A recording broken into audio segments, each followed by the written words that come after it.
Hey guys, Brian here. Hope your week's going great. In this video, I'm going to talk about this chart showing a 78-year cycle in US Treasuries. If you own bonds, if you own stocks, real estate, if you have any money invested anywhere on the planet, stay with me because this cycle is probably affecting you already.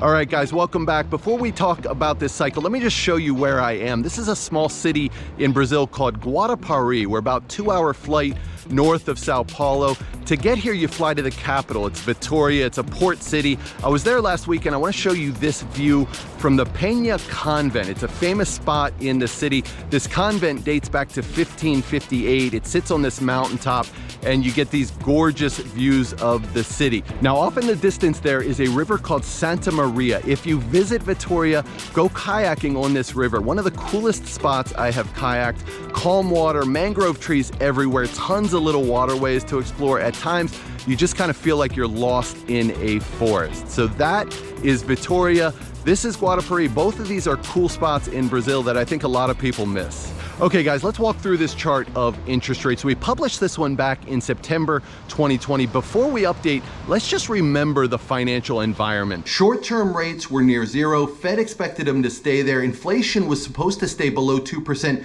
until year-end 2023.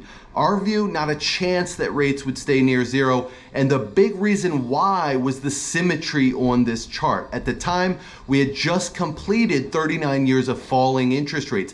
Mirror image of 42 to 81, right? That was a 39-year trend of rising rates. So inflation or deflation, totally immaterial in our view. We said rates were going up either way. So let's update the chart through last month. There it is, that little blip there at the bottom. I don't know about you, but I look at this chart and say, man, that does not look like much.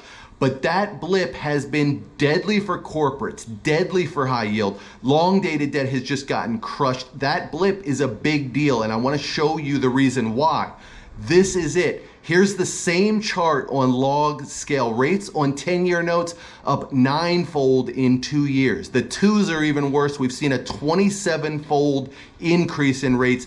That's a huge move. Financial markets can deal with gradual change. It's the quick moves that create trouble. So interest rate spikes generate all sorts of problems across finance. I'm going to dig into this idea in a future video. I want to show you the kinds of problems we've seen in the past and how to deal with the new ones that will be coming.